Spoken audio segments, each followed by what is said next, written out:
Hi everyone, and welcome to this lesson about minimalism. It's a very important trend in the 20th century that still influences composition today. Uh, the basic idea is that there's a minimal amount of materials that are being used. It's very apparent what the content of the music is, and this is related to, as we'll see later, minimalist art of the same time period. And the processes that happen in the music are clearly audible, and they're to some degree simplified. Of course, another important aspect of minimalism is that these events that happen, these processes, take place over a much longer period of time than we're used to in our Western cultures, at least. And this new approach to composition began as a kind of an avant-garde philosophy in the 1960s, and it's become a very important compositional technique today.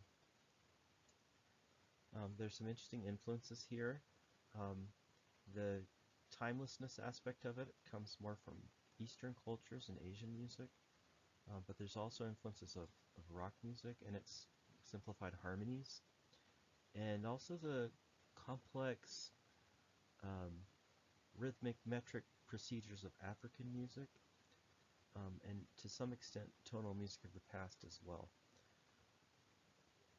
So as we listen to some of this, compare it to what was happening before. It was sort of a reaction to the highly abstract yet impossible to understand,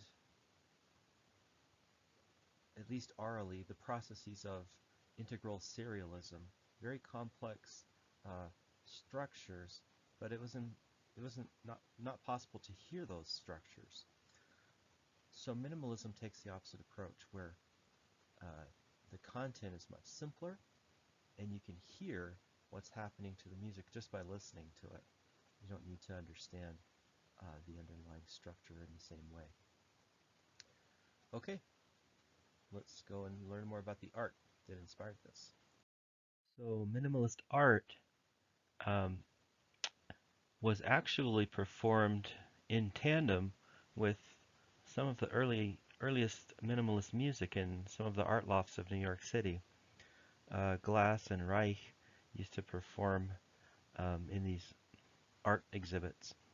The style of art reduces the materials to its just basic shapes, and the repetition of those shapes in space is one of the elements of the art.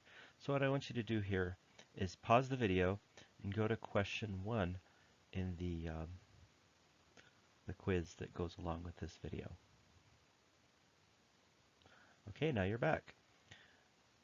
So musicians decided in New York City and also in California to create a parallel movement in music. They didn't choose the term minimalism themselves, but it did apply to their approach. And one of the first of these was Lamont Young. He is interesting probably to you because he was born to an LDS family in Idaho. He's one of the pioneers of minimalism.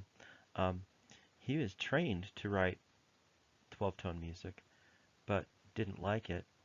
In fact, one of his first 12-tone pieces just had 12 pitches in it, each one to be held for a very long time. That was his response to the assignment he was given. So that just became a series of long-held drones. His pieces are conceived of as having no beginning and no end. And his fascination with drones was the result of listening to the electrical drones of telephone wires in his hometown in Idaho as a child.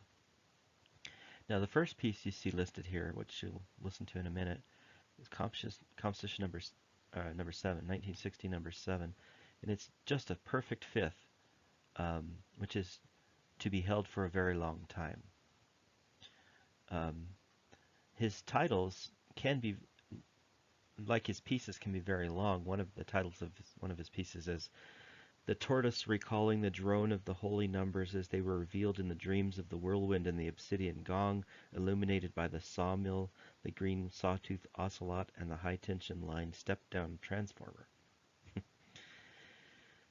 His masterpiece is the well-tuned piano, which uses just intonation along with drones, and it lasts over 6 hours.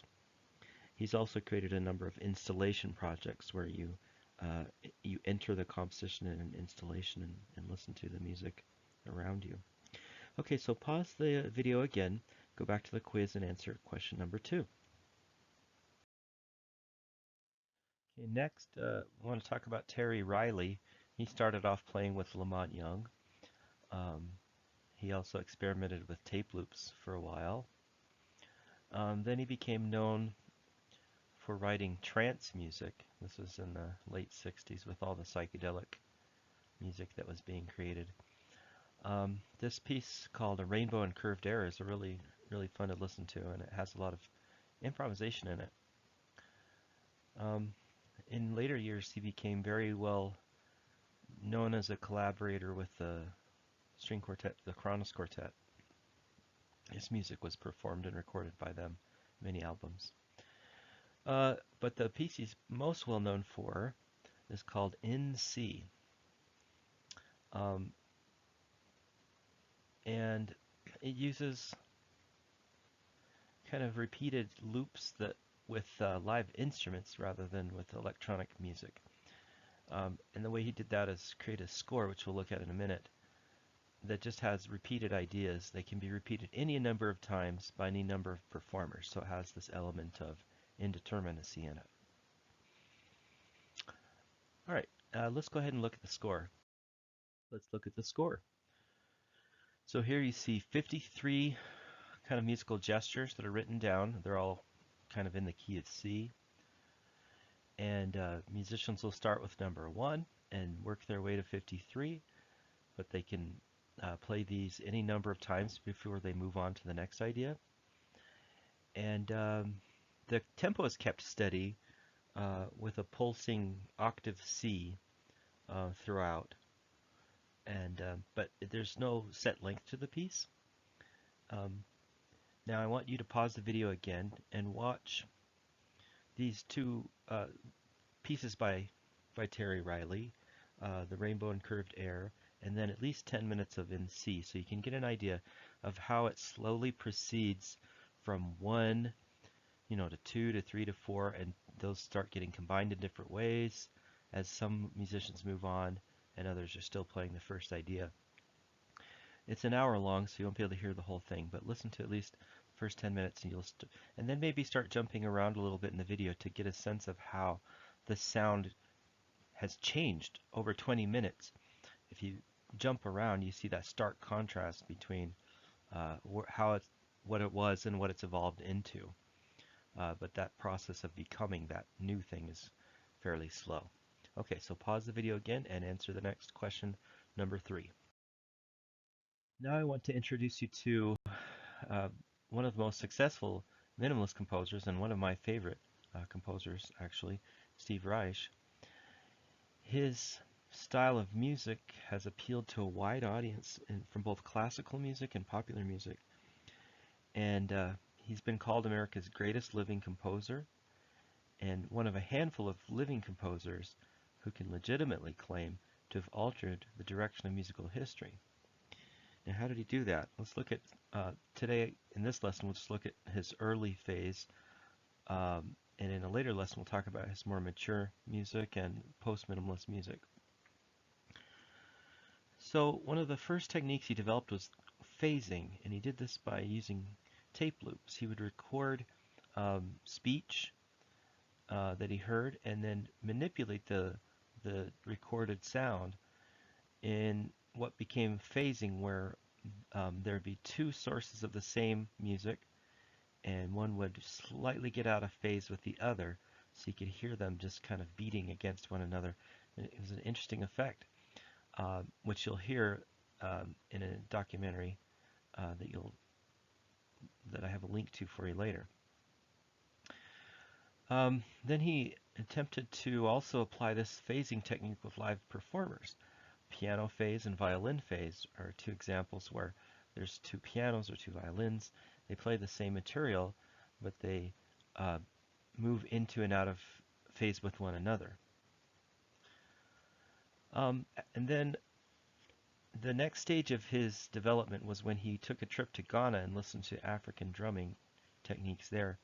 He's a percussionist himself, and he had an ensemble, a percussion ensemble that would perform his music.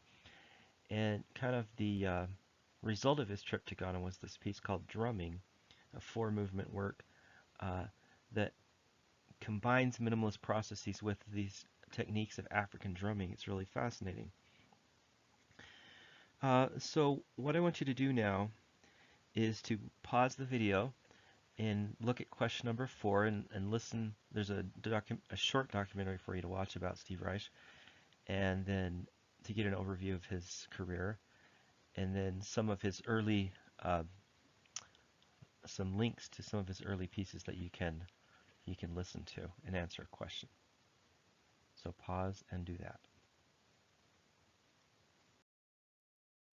And lastly, I want to introduce you to Philip Glass, one of the most successful living composers and very influential not only in classical music but in art music but in film music. His father owned a record store, and his own library of music consisted largely of unsold records. He studied at Juilliard. He studied with Nadi Boulanger in Paris, and he also studied with the Indian musician Ravi Shankar. When he returned to New York, he heard a concert of the music of Steve Reich, which led him to a profound style change, and they even performed together for a while. So he became a very prolific composer. He's constantly writing new operas, symphonies, concertos, chamber music, and also film scores. His early pieces, those that were influenced by Steve Reich's music, were combining the same minimalist processes with simple triadic arpeggiation, additive rhythms, and simple harmonic progressions. By additive rhythm, it means taking like a 4-note gesture and repeating it 5 or 6 times, then adding a note so that it's a 5-note gesture, then adding 2 more notes so it's a 7-note gesture, and so on. The gesture keeps growing, and also subtractive processes would remove notes from that repeating gesture. So this is a common minimalist technique that you'll hear in Glass's music, combined, as you said here, with simple chord progressions that are in large part derived from popular music. So he performed with a group in New York called the Philip Glass Ensemble, and they played pieces like Music in Fifths, which is all parallel fifths, and Music in Contrary Motion is simple conceptual music where a single thing is happening. You have lines moving in contrary motion. There's a lot of repetition in his early music. That is an important part of the style and the aesthetic. And again, he performed in these New York art houses where this minimalist art was being shown.